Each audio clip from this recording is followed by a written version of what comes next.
Hi guys, SW Miron here. I am grateful to have had a wonderful vacation. I got a nice tan, got to be at the beach every day.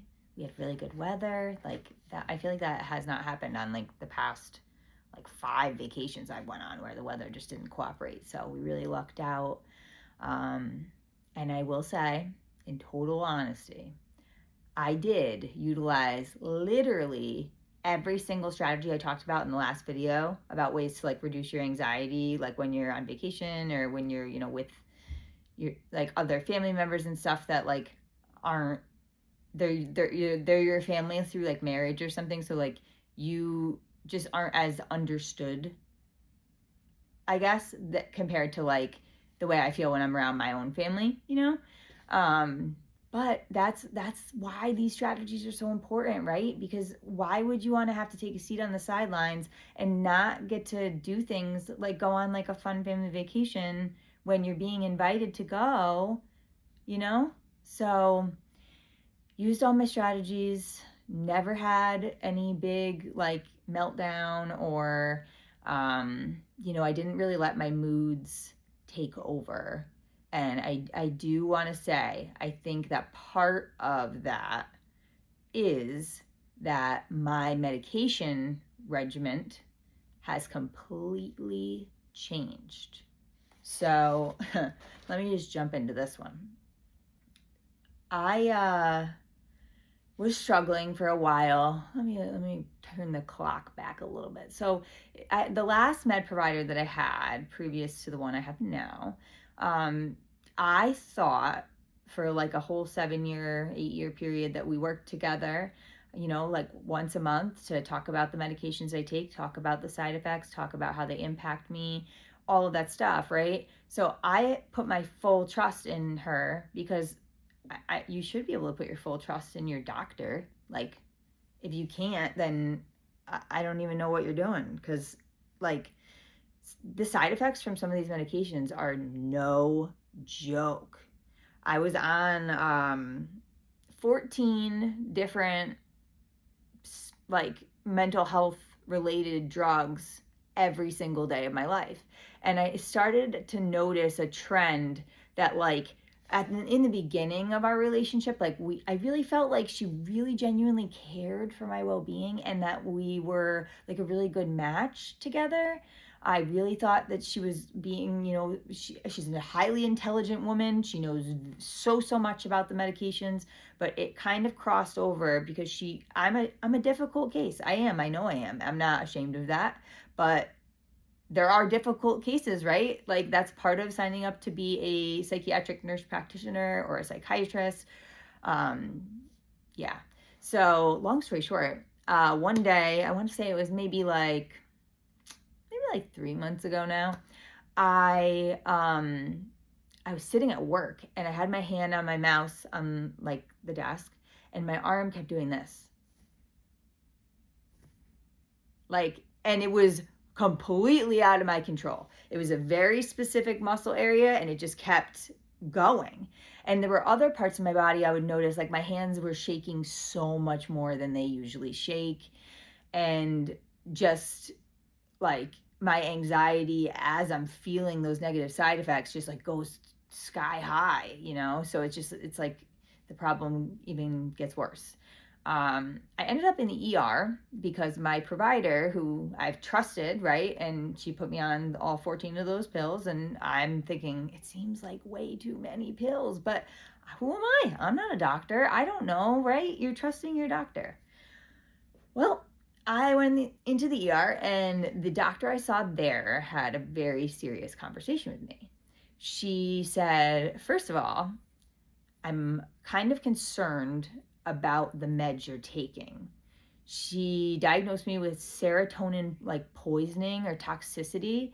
She was saying that there are way too many drugs that I take that include serotonin, or way too many drugs that contains like the same thing or are meant to treat the same thing. Like if you take a mood stabilizer, you would usually take one, maybe two that work together, but it would be highly unusual for someone to take like 5 different mood stabilizers at the same time.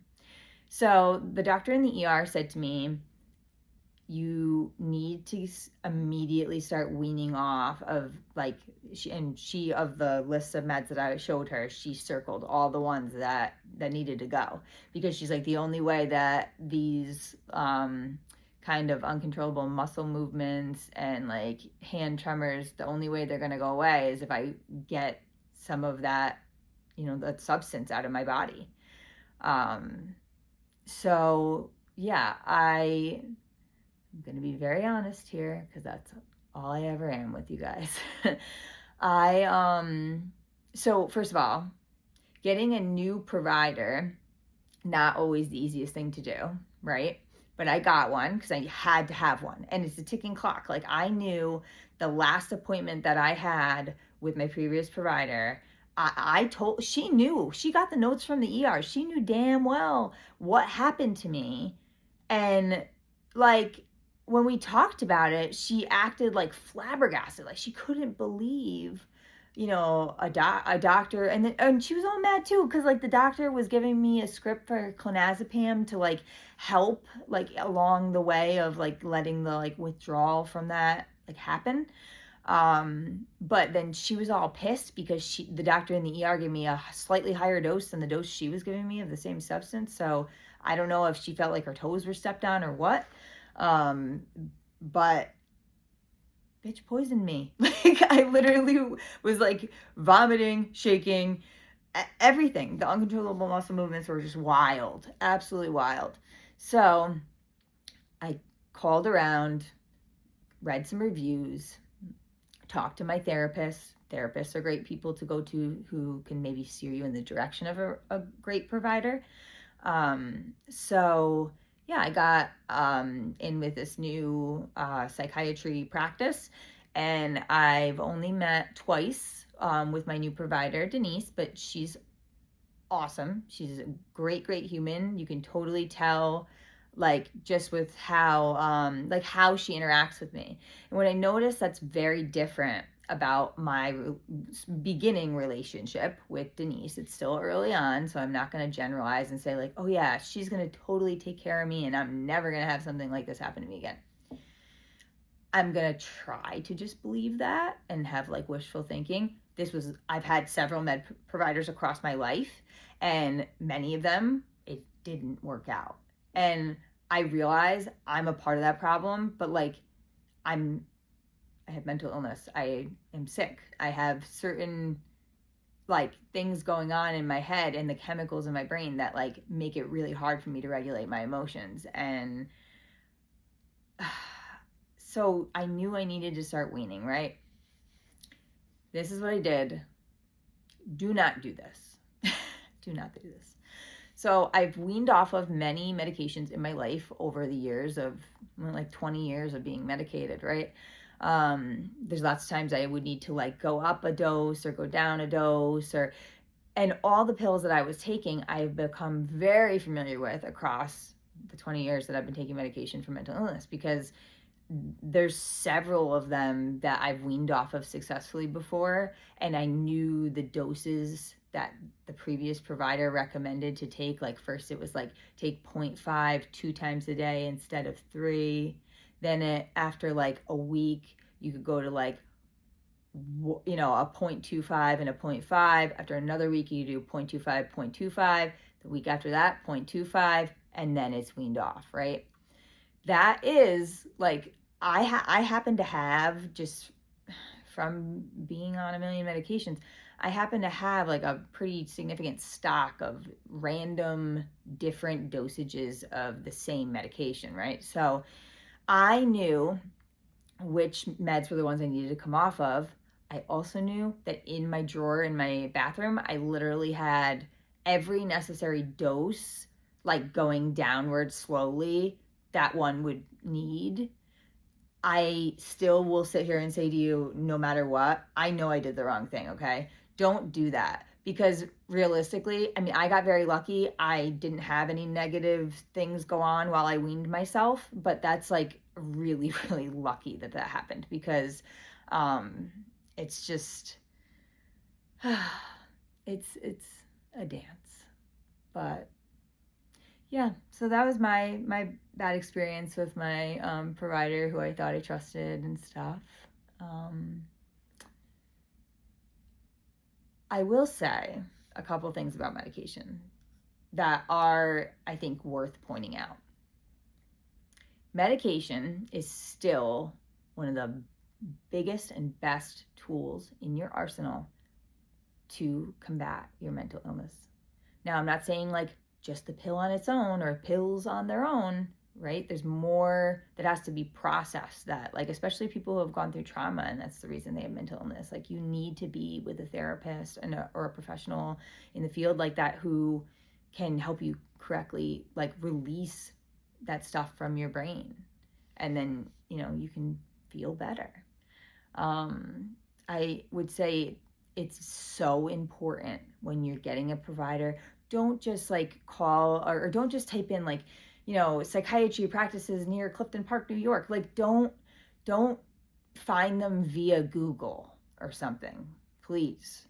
I had the practice that my new provider works at. That practice was recommended to me as a new practice in the area, but with great reviews, um, you know, great physicians.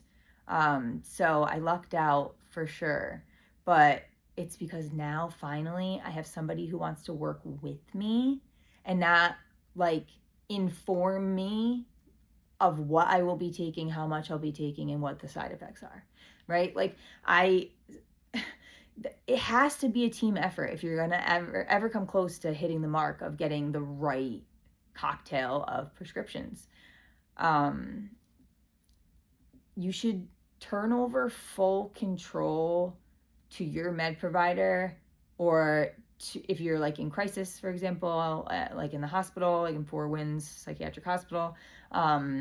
That's the only time I have ever turned it all the way over into the hands of the doctors, the experts. Like they know, like they work at a very amazing psychiatric hospital. They've a huge reason why I'm still here today. They're a huge reason why I know all the strategies that I know. And I finally got diagnosed with the right stuff and I got put on the right meds. So if you're in crisis and you find yourself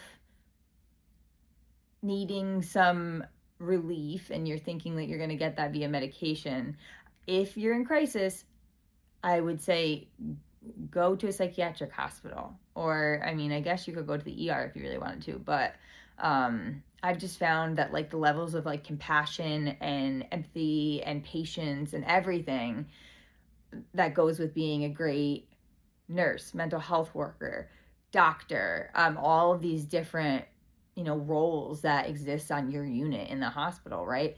They genuinely, like, they picked to work with adult crazy people for a living. Like, they only work with like the sickest of the sick.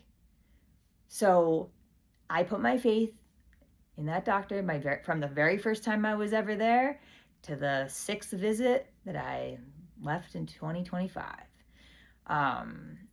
And otherwise, if you're not in crisis, it needs to be a together relationship. It absolutely has to be. You don't want somebody like, I don't know, have some autonomy over like your body, your brain, your mind, the way your mental illnesses affect you. Like, you know yourself better than anybody that sits across you, in a fancy office is ever going to know. So you got to establish that trust. And I feel like the trust is found if and when the provider and the patient will work together as a team. There needs to be full honesty all the time too. Full honesty. That's one thing I used to do. That was a very bad thing. I used to lie to all the providers that I didn't care for, who were very much treating me like I was a small child. And well, I was a small child. But either way, they would just tell me, you're going to take this and you're going to take this. And what I would say, well, I'm really concerned about, like, clonazepam is a particular medication that's been equally helpful and harmful for me. I've taken so much of it in my life that, like, I know it reliably works for helping with panic attacks, like really big anxiety attacks, stuff like that. Also manic episodes. But at the same time, and I've noticed a difference, like I'm starting to really notice it at almost 36 years old. I have significant memory loss, and it does impact your vision over your course of your lifetime. You're more likely to lose your vision a lot sooner than, maybe when you would if you were just not taking that med and aging. So I hope that you got some new ways of thinking about medication from what I've shared. I know I shared what was like a really shitty experience that I had, but I think that just helps feed my point that, like, that provider, we were a team for a while, and at some point we just were not, and we would butt heads, and she would just pump me with another pill, and I was like, when are we, like, 14? Like, I really need all 14 of these? So there you go. That's a proof positive example of what can happen to you if you're just blindly trusting this provider and you're not feeling heard. You're not, like, when you have concerns, when you have questions, you need to feel confident that those are going to be answered in a respectful and knowledgeable way. And if they could throw in a pinch of empathy, that would be a great med provider. I'm going to share with you one lyric that I have, and that will wrap up today's episode. The lyric that was supposed to be in chapter 24 of Scenes from My Skeleton Closet. And I've told you guys before, but there was once a lyric in every single one of the 50 chapters, but copyright, couldn't have those in the book. So I figured that I wasn't going to waste all of those. I think it actually was 55. I think it was 55 total song lyrics within 50 chapters. But I've been keeping track of, like, the ones I've shared, and they're ones that are genuinely chosen because they were words that at one time, like, really helped me, or they helped me in some way. So it's not just like a rogue, like, spin of a wheel. Who are you going to talk about the lyric this week? I'm talking about this lyric because it really helped me when I was down and out and in a bad place. I hope I'm saying her name right. Andra Day. It might be Andra. I'm sorry if I'm saying it wrong. But she has this song called Rise Up. And the lyrics are, and I'll rise up, I'll rise like the day. I'll rise up, I'll rise unafraid. I'll rise up, and I'll do it 1,000 times again. It's just beautiful. Just beautiful to think that when I hear those words, I hear them, like, coming out of the mouths of the people that love me. Because that's what you need. You need somebody that's going to say, hey, I know you're scared right now, but, like, try your best to not be scared. And I know you feel like you can't keep going, but you need to rise up. You need to keep going, right? And that last line, and I'll do it 1,000 times again, that's what you have to do if you live with pervasive mental illness. You have to. Because if you don't, your life is going to be a ball of misery and suck. I can tell you that. So, music, great strategy for coping, great strategy for lots of different emotions to deal with that might be challenging. So don't forget about that one. It's a really important one. All right, guys. Well, thank you so much if you were listening. I very much appreciate the people that have subscribed to this podcast. There are 38 people that I am so, so, so grateful that you come back to my videos, and I'm hoping that you're really getting some help from them. But yeah, I don't know. I'm in my feelings, guys. I'm doing my best. That's all you can do. But when you fall down, you're going to get up. Why? Because you have to. So it's okay if you have to like reach out to somebody's hand that's going to like pull you back up. That's okay. It's okay to have people that like help you bounce back. But ultimately, at the end of the day, you have to be able to bounce back on your own. And for like ages 15 to 25, I'd say 26, I just, it was not good. But